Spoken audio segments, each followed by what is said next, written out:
Blue Bird is a teenage husky pit bull mix that was surrendered to our shelter because her previous owners weren't able to devote enough time to her. She's energetic and affectionate. With direction, she can be well-mannered. Her new owners need to expect to spend some time with her every day, providing her a physical and mental workout. Blue Bird would love to run with her new owners along the seawall or perhaps run alongside a bicycle. She's waited a long time for her forever home. Won't you come in today and consider adopting her?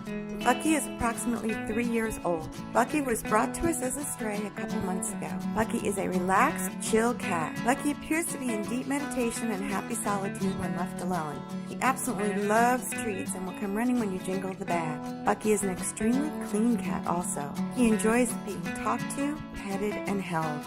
He is super sweet. Bucky's treat bag is packed and he's ready to go home with you today, so stop by and take Bucky home.